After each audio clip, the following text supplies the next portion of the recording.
कल सूर्य और रोशनी की स्कूल की फीस भरनी है। 8 महीनों से नहीं भरी है। रोशनी बता रही थी कि प्रिंसिपल ने कहा है कि अगर कल फीस नहीं भरी तो स्कूल से निकाल देंगे। शांति अपने पति रमेश्वर से कह रही थी। रमेश्वर गरीब मजदूर है जो दिन में मजदूरी करता है और शाम को एक होटल में साफ सफाई का काम करता है। उसकी पत्नी शांति भी छोटे मोटे काम कर लेती है जिससे उसके घर का खर्चा चल रहा था, लेकिन वह अपने बच्चों को अच्छी शिक्षा दिलाकर उनका भविष्य सुधारना चाहते थे। रामेश्वर ये कभी नहीं चाहता था कि उनके बच्चे भी बड़े होकर मजदूरी करें, लोगों की गालियां खाएं और 2 वक्त की रोटी के लिए दिन भर अपनी हड्डियों को तोड़ते रहें। फिर भी किस दिन खाने को नसीब होगा या किस दिन भूखे पेट सोना पड़ेगा, पता नहीं। रमेश्वर के हालात पहले ऐसे नहीं थे। वह ऑटो रिक्शा ड्राइवर था जिससे उसकी आमदनी ठीक ठाक हो जाती थी। कोरोना की महामारी में उसका ऑटो का काम बंद हो गया। रोज़ कमाने खाने वाला आदमी कितने दिनों बैठकर खा सकता है या कितने दिनों की जमा पूंजी रख सकता है। जो भी था सब खत्म हो गया। अंत में अपने परिवार के भरण पोषण के लिए उसने अपनी रोजी रोटी का एकमात्र सहारा अपना ऑटो भी बेचना पड़ा। जब हालात में कुछ सुधार हुए तो सोचा कि बड़े शहर में जाकर कुछ दिन मेहनत मजदूरी करके फिर से कुछ पैसे जोड़कर ऑटो ले लूं तो सब ठीक हो जाए। यही सोचकर रामेश्वर शहर आ गया अपने परिवार के साथ। रोज़ सुबह हजारों मजदूरों के साथ चौराहे पर खड़ा हो जाता कि कोई काम मिल जाए, लेकिन मजदूर को रोज़ काम और भरपेट भोजन मिले इस बात की तो कोई गारंटी होती नहीं। वही रमेश्वर के साथ भी होता है। किसी दिन काम मिलता, किसी दिन नहीं मिलता। रोज़ शाम उसके घर आने का इंतज़ार होता कि शाम को रमेश्वर घर आएगा, कुछ कमा कर तो घर का चूल्हा जलेगा, नहीं तो पानी पीकर ही गुजारा करना पड़ेगा। इसी तरह धीरे धीरे सब चल रहा था। रमेश्वर दिन में तो काम मिलने पर मजदूरी करता, लेकिन मजदूरी के पैसों से वह अपने बच्चों और परिवार का पेट भरता या उनकी पढ़ाई लिखाई करवाता। इसलिए उसने शाम के 6 बजे से रात 2 बजे तक एक होटल में काम करना शुरू कर दिया।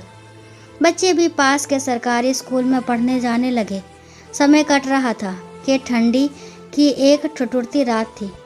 एक पुराने से कंबल में रमेश्वर सिर से मुंह तक छुपाए ठंड से बचने की कोशिश कर रहा था। उसे ऐसा लग रहा था जैसे कि उसके सारे शरीर में बर्फ़ जम गई है।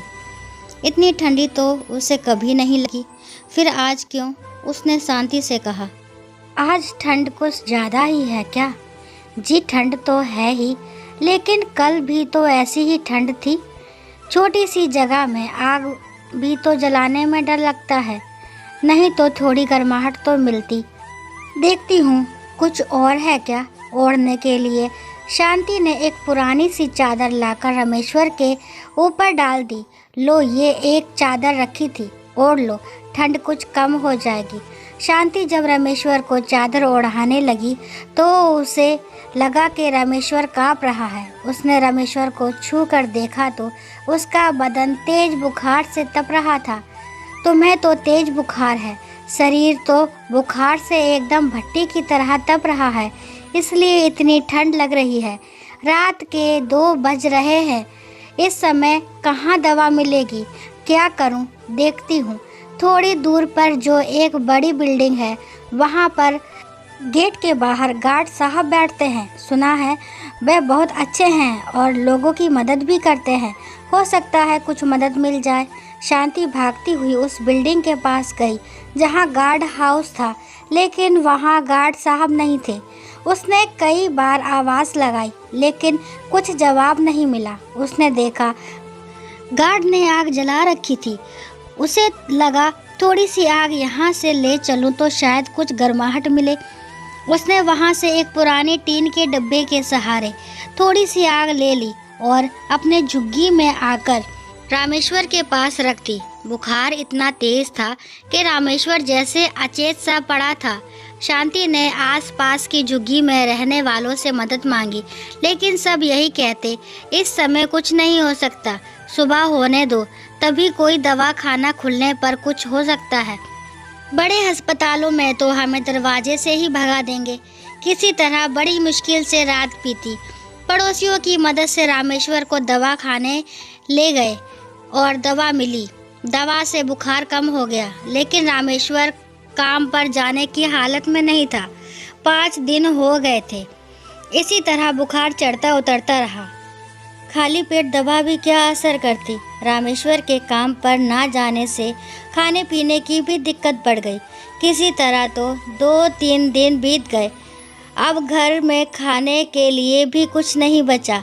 बच्चों ने 2 दिन से कुछ खाया नहीं, भूख से परेशान थे, लेकिन घर की हालत देखकर कुछ कहते नहीं थे। आज 1 जनवरी की रात थी। चारों ओर नया वर्ष मनाए जाने की धूम थी।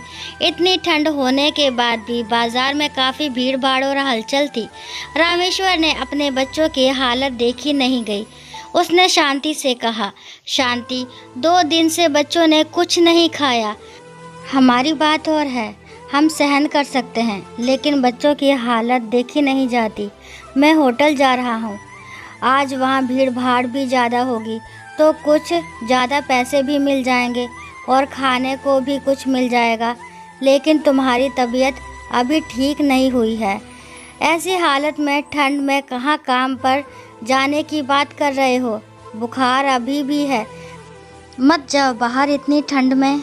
बुखार से मुझे इतनी तकलीफ़ नहीं शांति, जितनी अपने भूखे बच्चे के चेहरे को देखकर होती है। तुम बच्चों को संभालो, मैं आता हूँ। शांति, लेकिन मेरी बात तो सुनो। बुखार थोड़ा कम हो जाए तब चले जाना। सूर्य और रोशनी दोनों बच्चे वहीं एक कोने में बैठे थे। सूर्या ने इस हालत में जब अपने पिता को जाते देखा तो उस नन्हे बच्चे से रहा नहीं गया।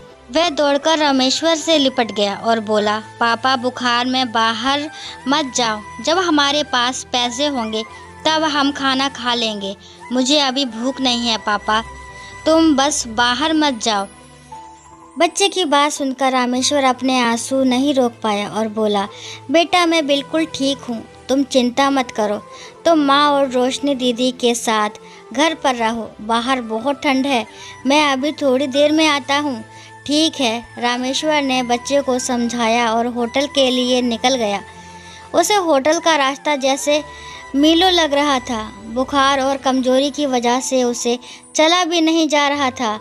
किसी तरह होटल पहुंचा। वहां सेठ जी के पास पहुंचते ही पहले उसे डांट खानी पड़ी। सेठ ने कहा, उसने दूसरा आदमी रख लिया है, तुम जा सकते हो। रामेश्वर के बहुत मिन्नत करने और गिड़गिड़ाने से सेठ ने उसे वापस काम पर रख लिया। होटल में ज़्यादा ग्राहकों के आने से काम भी ज़्यादा बढ़ गया था, इसलिए आदमी की आवश्यकता तो थी ही।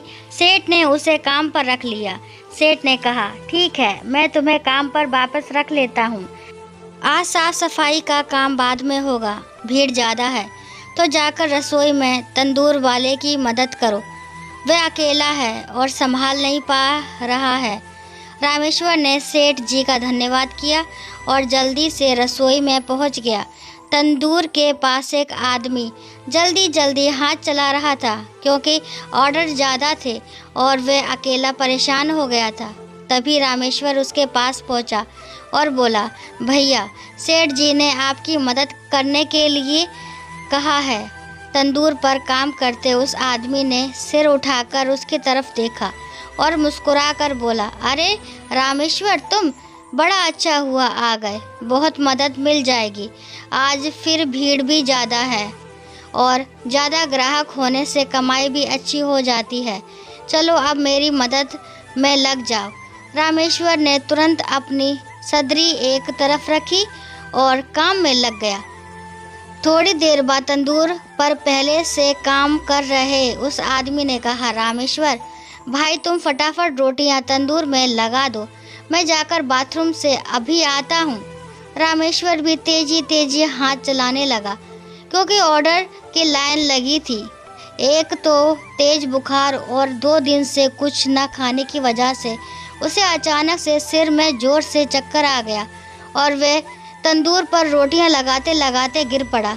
उसे इस तरह गिरा देखकर वे काम कर रहे और लोग उसकी मदद के लिए दौड़े, लेकिन तब तक देर हो चुकी थी। यमराज तंदूर का रूप धारण कर उसके प्राणों का हरण कर चुके थे। चारों तरफ अचानक से डर और अफरा तफरी का माहौल हो गया। सेठ जी ने तुरंत पुलिस और एम्बुलेंस को खबर की और रामेश्वर को अस्पताल ले गए, लेकिन अब उससे कोई फायदा नहीं, क्योंकि रामेश्वर तो पहले ही अपने प्राण गंवा चुका था। अपनी सारी परेशानियों और कष्टों से मुक्त होकर वह इस संसार से विदा ले चुका था, लेकिन वहाँ झुग्गी में उसका भूखा परिवार उसके आने की राह देख रहा था।